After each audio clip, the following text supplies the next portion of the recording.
Okay, are we live? I think we're live. Hold on, let me do some mood lighting. Ooh, look at that. We got contrast there, contrast there. Cool. So, yesterday's live stream I did on my phone. Today, I can do it on my laptop. I'm just streaming straight from YouTube, but yeah, we're live. Also, I am sitting in a very weird position right now. I think I might just stand. Hold on. Hold on, and then let's do this. Yeah, this looks good. Do a little razzmatazz. I have no idea what I'm doing, but I have no idea what I'm doing or saying. I just wanted to live stream again. I won't lie, I had such a fun time yesterday live streaming that Superman like reaction. I actually really enjoy it. Like I'm in this state of burnout right now of just like life and YouTube in general. And then doing that live stream yesterday was something so like new and exciting for me, even if like no one's here watching the stream right now. Me kind of just like live streaming and venting about movies and TV. Like this is meant to be a live Q&A, so people jump in the chat and all that kind of stuff and ask me questions. But yeah, don't know how long I'll live stream for. It kind of just this was an impromptu live stream, and hopefully we'll have people arriving and we can talk about stuff, things. If not, I'll just start rambling and talking about some stuff, be it like upcoming projects, upcoming videos. Cause yeah, this is fun actually. Just having a little bit of an impromptu live stream. Because I won't lie, the thing that I really liked about live streaming yesterday was that I didn't have to edit anything. Like, yes, I made the thumbnail, but other than that, I didn't have to, go through all the editing and do all the crazy cuts and the like hyperactive editing, which is fun, and I do like that. And obviously, I'll be working on like my movie commentary for The Dark Knight.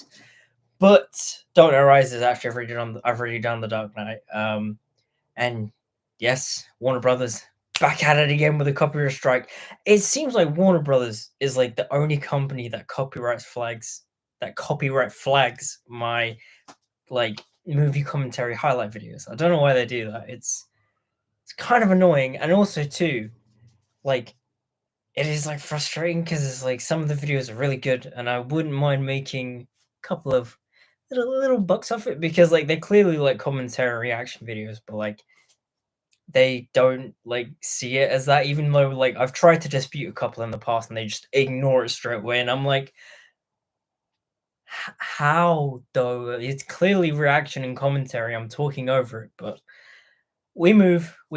I just started turning a lot of my content into shorts, and so hopefully, like I can make up the loss through shorts and all that stuff. Obviously, shorts don't pay as much, but yeah, who wants to ask me a question? There's one person here. Let yourself be known in the chat. If not, I'm just going to start talking about other things.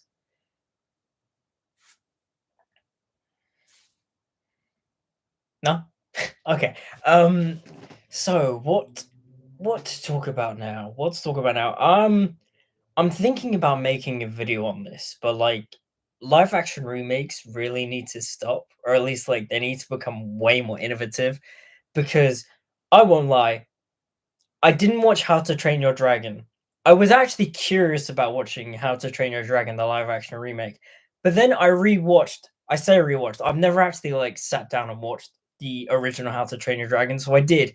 I sat down and I watched it and I was like, it's fine. Like I don't love it. I don't like it or anything, but like part of it is because I didn't grow up on that film, but maybe like I don't know, the film didn't hit me as much. Hey Kirtan. Hey, what's up? Sad Reaper TJ, hey Hamza, what's your movie of the year so far? There haven't been a ton of movies that I've like loved this year. Hold on, let me go on my letterbox and see what movies I've actually watched this year. Because I've seen Karate Kid Legends. There are some things that I've seen that I haven't actually reviewed. Karate Kid Legend I saw. Ballerina I've seen. Hold on, let me go on my letterbox. That makes it so much easier. Movie of the year. Hold on. Oh, if you're not following me on Letterboxd, follow me on Letterboxd. My reviews, they're not super like in depth or anything. I kind of like reserve all that for YouTube.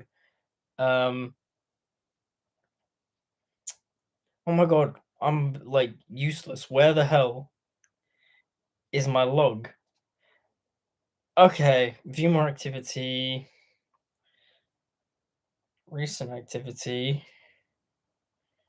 Is it not going to show me the films I've logged this year? Okay, no, it will. Cool. Um, I'm trying to like scroll to movies that actually came up this year. So Captain America: Brave New World, Mickey 17, a Minecraft movie, Sinners, Thunderbolts, Mission Impossible, The Final Reckoning, Karate Kid Legends, and Ballerina. Okay, so those are all the films I've seen.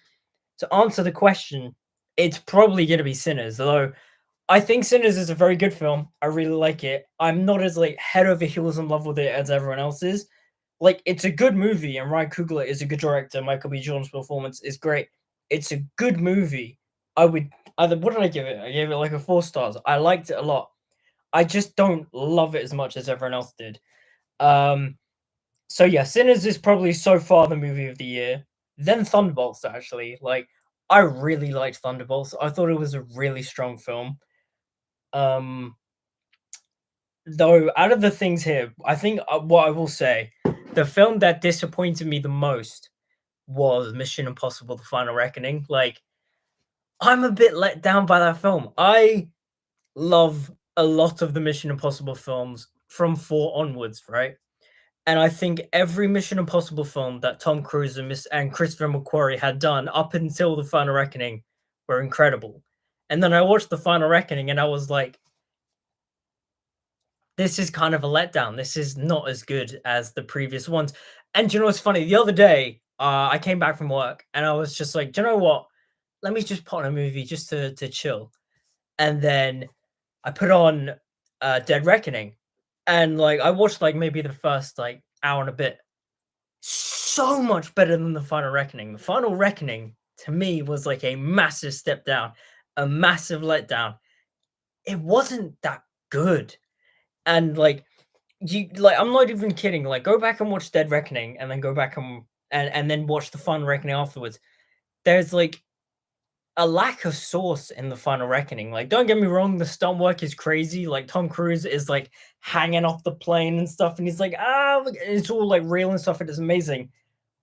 But Dead Reckoning is so much more enjoyable. Like the stuff with him at the airport, and then the whole like AI face swap, all that stuff with him and Haley Atwell in Rome, so much more fun compared to the Final Reckoning. To where like it felt so indistinct. The Final Reckoning just felt like its own like different film, but it's the sequel and the second part to Dead Reckoning, but it doesn't have any excitement. Sad Reaper DJ, yeah, Sinners is dope. Only problem I have is the third act, how they kill Remick and the lack of scenes between the brother just being brothers. I do agree, actually. I do feel that. Like, Michael B. Jordan's performance is actually quite good. Like, his, like, dual performance as the two brothers is really strong. And I actually quite liked the ending, like, the post-credit scene for Sinners. I thought that was really cool and really strong. Um Yeah, do you know what though, actually? I think like, I do hear what you're saying, actually. What I actually do think though is that with Sinners, the thing that I didn't love was like the first act. We'll say like everything up until like the vampires come and they go in. For me, I was just waiting for all the vampire stuff to happen. And then like when it happened, I was like in on the film. I haven't watched The Final Reckoning yet. I'm gonna wait for yeah. It's gonna like be odd for me to say because I love Tom Cruise and I love his like dedication to cinema, but you don't really have to watch The Final Reckoning in the cinema. Like, I mean, you if you really want to do because like a lot of the action sequences are really strong, like the submarine thing and the plane stuff incredible. Like nail biting, the tension is like palpable and like raw. And like I remember like sitting down watching it. I got like anxiety in my chest. I was like, oh no, how the hell is this like 60-year-old man doing all this stuff? It's insane. But at the same time, too, the overall like film quality of the Final Reckoning, eh, for me, it's one of the weaker Mission Impossible films. Like I really love Rogue. Like that's the thing too about the Final Reckoning is that it doesn't feel like an ending. It's called the Final Reckoning, but it doesn't feel like that at all. I mentioned this in my very quick review for it, to where like it just seemed like, in the next 2 years they'll make 2 3 years they'll make another Mission Impossible. It just didn't feel like a finale to me, and I was just like, you've been marketing it as a finale. You've called the film the Final Reckoning, but it ends and I'm expecting another one. Um,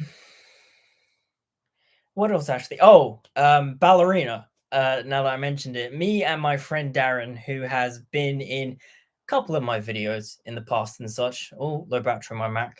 Hopefully it doesn't die. I've got to unplug something so we don't die. We're gonna have to lose this light. 1 second. Right, back. Now it's all like edgy and moody.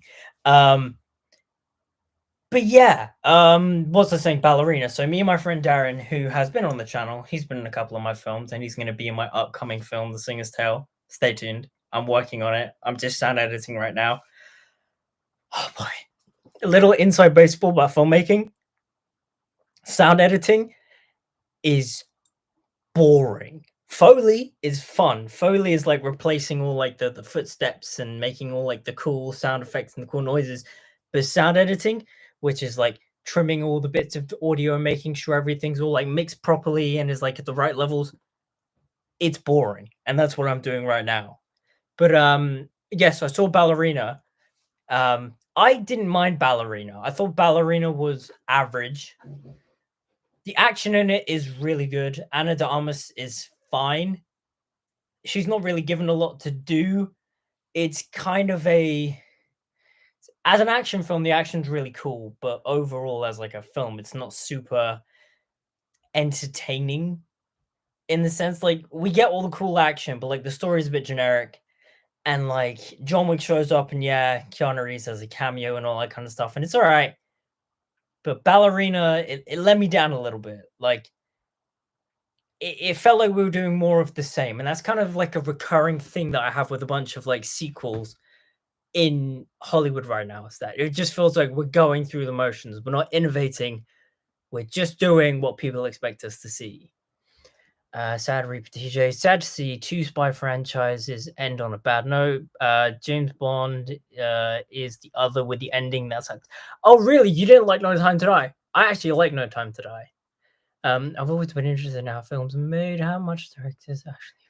So that's the thing, right? So I'm very low level in terms of my filmmaking. I'm like a no budget filmmaker.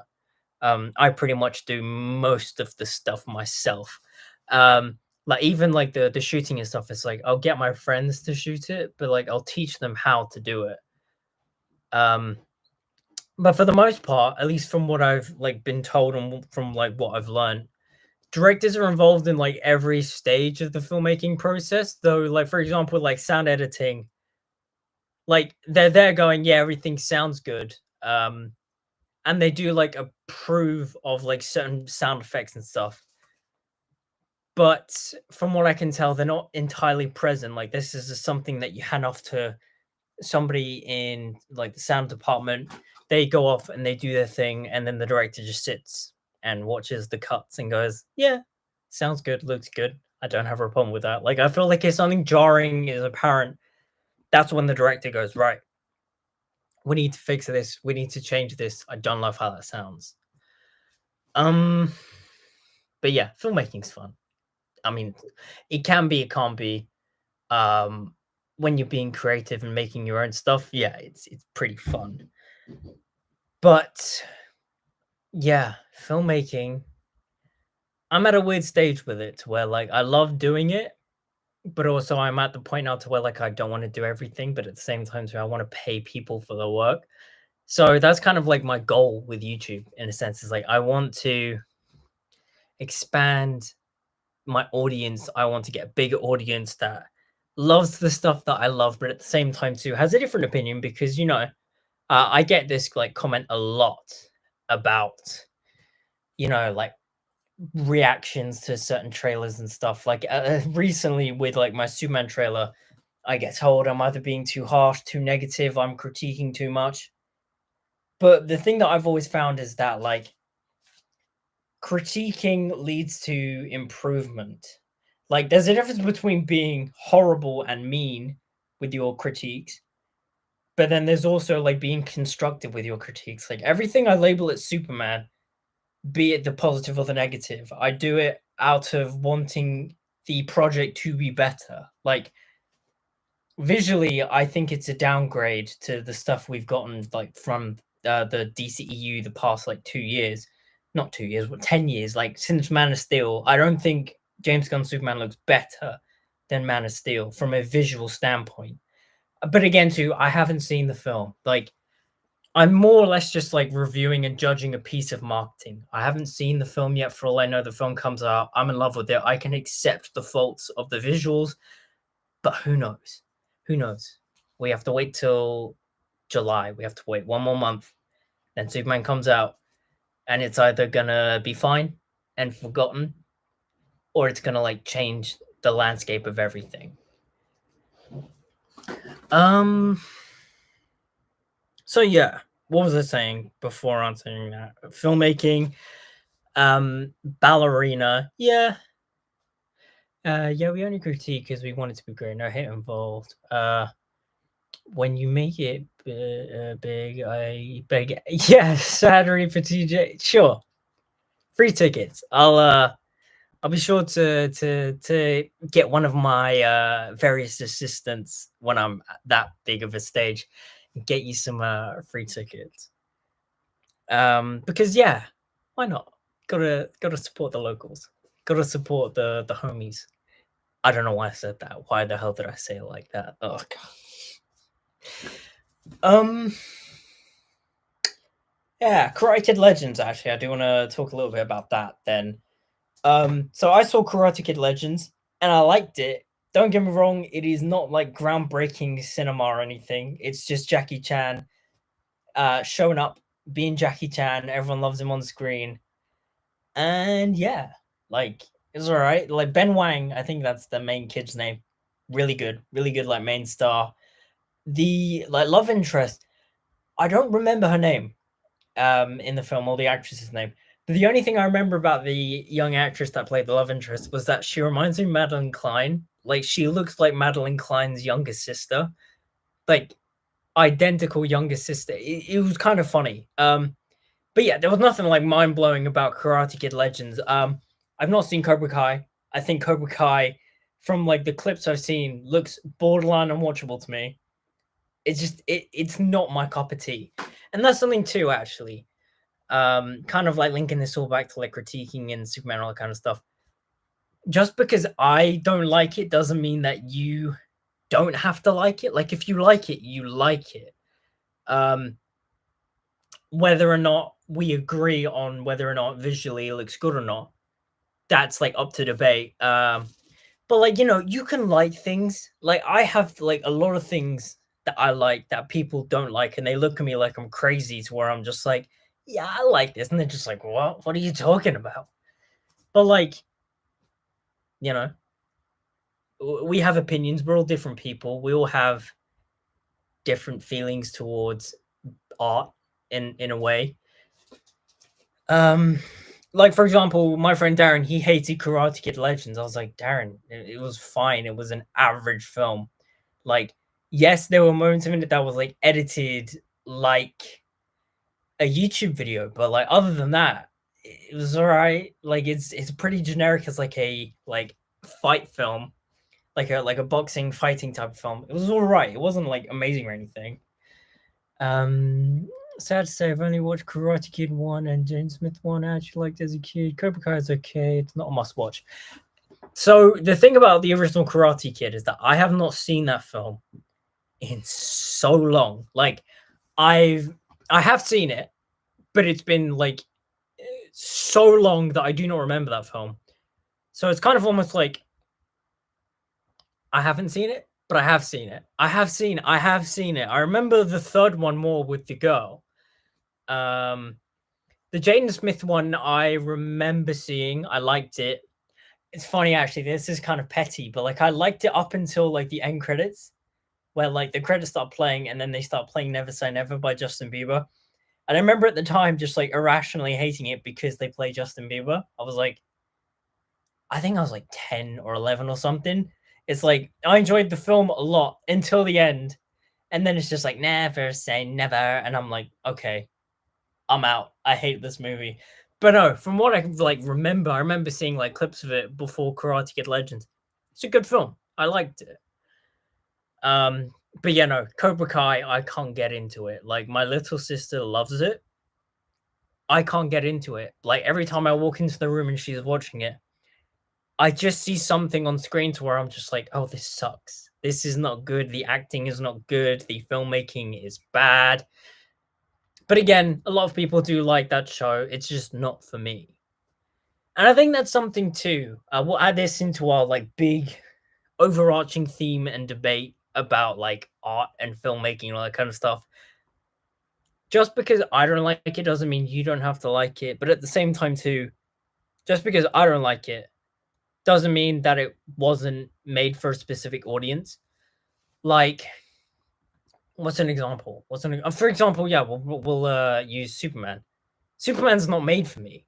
Maybe it is made for me. I'm a Superman fan, but maybe it's not made for my specific type of Superman fan. Like, and before anyone calls me a Zack Snyder fanboy, I'm not a Zack Snyder fanboy. There are certain things that he has done visually for Superman I really like, and there are certain things that he's done with Superman that I really like. But at the same time, too, there's a lot of things he's done with Superman in those films that I don't like. But again, we don't have to get into that. We did that whole debate. How to Train Your Dragon. Let's move on. That's another example that I can use in this case study. Case study? In this case. How to Train Your Dragon, like it's a fine film. I didn't care for it. I didn't love it. I'm talking about the animation, not the live action, because I haven't seen the live action. I was curious to see the live action until I rewatched the animated film. And then I was like, if I don't even love the animated film, and like the critics are all just like, it's just the animated film, but in live action, and maybe a tiny bit worse, then I don't really see a point in going to watch How to Train Your Dragon. But yeah, just because they made the live action and just because the How to Train Your Dragon animated trilogy exists does not mean that I have to love it. And just because I don't love it doesn't mean that it's like bad. Because again, when we're talking about, for example, the animated films, I didn't like the first one, but that doesn't mean it doesn't have an audience out there that does love it, because obviously they made a lot of money and they made 2 sequels to it, and they've made a live action remake of it. So like there is an audience there. I'll bring up more examples, like with Disney, for example. Disney movies, live action remakes are not for me. They make a ton of money because like a bunch of the audience just goes to relive their nostalgia, even though the films are lesser quality. But then like also, so not even just the live action remakes, there are certain Disney films that people like love and adore, like Tangled, that I think is just fine. I'm like, yeah, it's all right. I See the Light. That's a good song. But like for the most part, I don't care for Tangled as much as everyone else does. And that's okay. That's okay because it wasn't entirely made for me.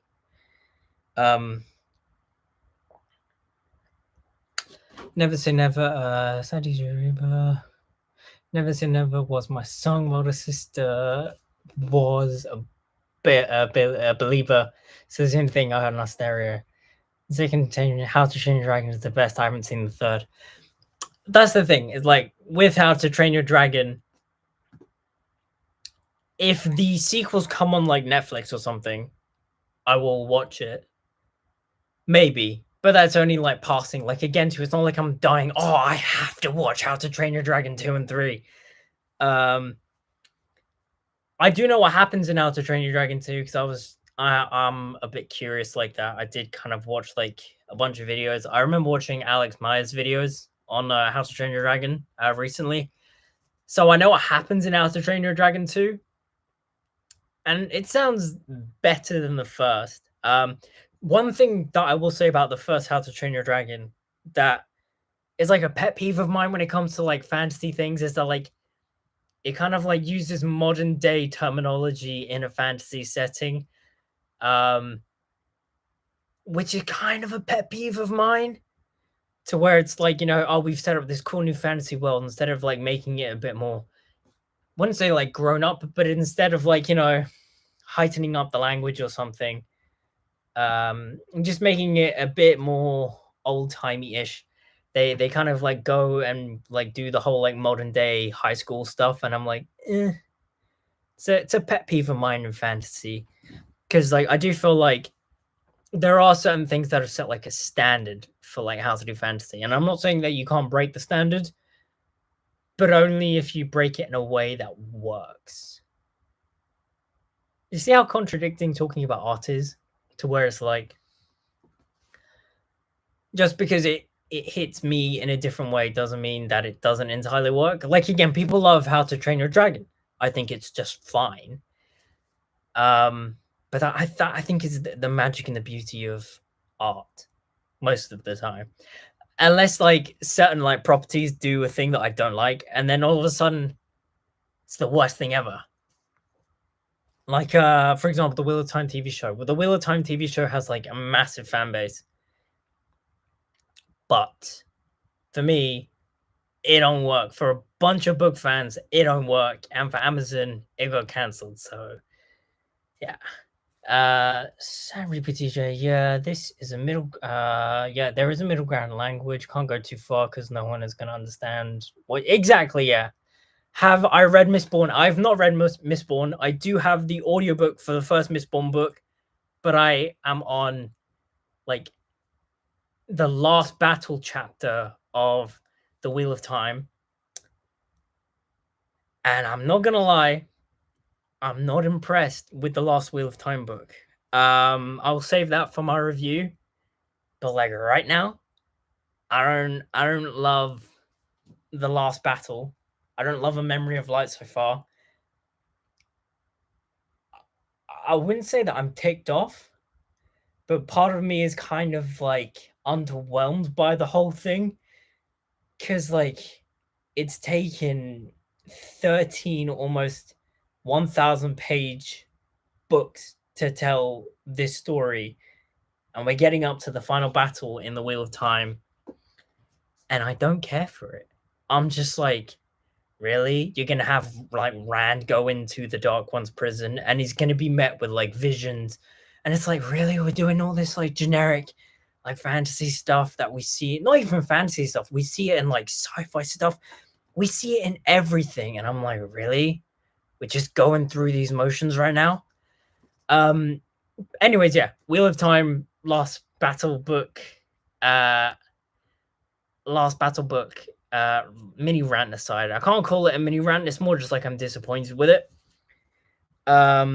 After I finish the Wheel of Time, I will go on to Mistborn. I don't know how far I'll go into Mistborn. I'm hoping it's a bit more digestible than the Wheel of Time. Part of me does just want like a nice, easy, breezy book to read, because I don't know. A part of me was like tempted to read The Magician's Nephew after, because I do want to read that, and apparently Greta Gerwig's Narnia film is based on The Magician's Nephew, and I'm curious. I want to know what that book is really about. Plus, also my boy Kenneth Branagh, Kenny B, he narrates the audiobook, and that's kind of exciting to me. Would you recommend the books? I'm not sure I'm willing to go through all that for nothing. 14 books, isn't it? Yeah, that is the thing, and I'm gonna make like a whole Wheel of Time not shenanigan. What the hell am I saying? I'm tired. But I'm gonna make like a whole like introspective video talking about the Wheel of Time book series, whether or not it's worth reading it. So it's like when I finish A Memory of Light, I will do my review for A Memory of Light. I will then do a video kind of like talking about the Wheel of Time book series as a whole, talk about the pros, the cons. And the thing I will say about the Wheel of Time is that read the first 3 books first, because I think the first 3 books work really well, and in terms of like establishing the world, establishing the writing style. I love Robert Jordan's writing style in those first 3 books. And then read book 4, And if you're into book 4, then continue. Because there are like moments in the Wheel of Time book series to where like you do kind of question yourself as to like, okay, I'm gonna quit. Like I'm done now. Um, but I pushed through a lot of that. Like after so book 4, 5, and 6, solid. 5 was kind of forgettable for me until the end. Um and then 6 is a Crown of Swords, or that's the one that has Dumai's Wells in it. And then the book after Dumai's Wells has a really cool ending, and I love that. Then there's just this whole bit in like the middle to end where it's just a massive slog, and I'm kind of just like, if I hadn't committed to this, I don't know if I would have kept reading. And then also too, when you find out that like the last 3 books was meant to be one book, that's kind of adding to my frustration with the last book, because I'm getting like, as I'm going through it and I'm getting near the end of that last battle chapter, I'm kind of just going, right, okay. You could tell this was meant to like all be one book because it feels a bit drawn out, and it does feel like the third act of a book. Books are weird, man. They're actually weird, especially audiobooks, because like there are some audiobooks that are just like so engaging you don't want them to end. Like the Harry Potter audiobooks, I love and adore. They are like magical. Stephen Fry's narration is incredible. And there are a few audiobooks that live up to that standard. I think the Dune audiobooks are quite good up until Children of Dune, but then again too, I didn't love Children of Dune, the story. I might go back and read God Emperor because I've heard that book is wild. And I know plot-wise what happens in it, and it's wild. But I don't know if I can sit through Frank Herbert's writing, because especially in like Children of Dune, he kind of goes off on like tangents and weird like philosophical tangents. I'll take the advice. I've been putting off reading Doom Messiahs. I'm not sure if I want to get spoiled for the movie, but the movie might suck, so I only do what it. So that's the thing. I don't think Doom Messiah the movie will suck, but I feel like it's going to be an expanded upon version of that book. I don't know. I'm also, I wouldn't say like I'm in the minority, but like I know a lot of Dune fans do get turned off by Dune Messiah. But I love Dune Messiah. Like it's weird. It's like half the Dune. No, I wouldn't say half. I'd probably say like the hardcore Dune fans love Dune Messiah, and like the casual Dune fans don't like Dune Messiah. My only issue with Dune Messiah the movie is that like Denis gonna do everything like perfectly, minus a couple of changes because part 2 sets up the weird changes with like Chani and stuff. So he's kind of got to like rectify and fix that. But like for the most part, if he's like faithful to Dune Messiah, I'm gonna love it. Because I love like Paul Atreides' like story arc from Dune to Dune Messiah. But that's also something that divides the fan base. But then also the audiobook for Dune Messiah is quite good because it's not just Simon Vance the narrator, but also it does the thing that the first audiobook did, to where like they had like a cast of characters. And I really liked that. It kind of added something to it. And I feel like because Children of Dune is just Simon Vance. Because it's just Simon Vance, I don't know, it does lose a bit of its magic, but then like I do like Simon Vance. I like his narration. He narrates Fire and Blood. And yeah, he narrates Fire and Blood. I have Fire and Blood. I think that's the thing. I'm either going to start Mistborn after Wheel of Time, or I'm going to read Fire and Blood first. But who knows? How long have we been streaming for? 34 minutes. Well, for the most part, it's just been me and Sad Reaper TJ just having a chat, which is pretty cool. I did stream this a little bit late today. But at the same time too, I'm kind of like having a blast live streaming. So like it might just be a thing where like maybe once a week, once every other week, I just like come and live stream because it's pretty good fun and I love chatting to you guys. Because also too, I feel like this is something I wouldn't say I've like neglected, but like, or just like life's got in the way, but like since I like my Willy Time video like gained traction and I got a bunch of new subscribers, and then my Dune video took off, my Percy Jackson video took off and such. Got a bunch of new subscribers, but like I feel like I haven't connected enough with you guys. But I'm enjoying this. I am. And I also like how kind of like free live streaming is, in the sense of like I don't have to sit down, look at a screen for hours and do all like the color correction and the zoom ins and the edits. I can just stand and talk, which after an hour does get a little bit tiring on the throat, but so far I'm enjoying it. But yeah, I'm gonna wrap this up for now. Probably do another live stream soon, maybe next week. Who knows? Can't promise anything. But I'll try and do it at a time when more people will be online. Because yesterday for the Superman live stream, a lot of people were online. But now it's just been me and Sad Reaper TJ. But it's been good fun, Sad Sad Reaper TJ. Hope you have a good night. Or maybe it's morning wherever you're from. But yeah, thanks so much for being here. Thanks for commenting. And yeah, peace out, guys.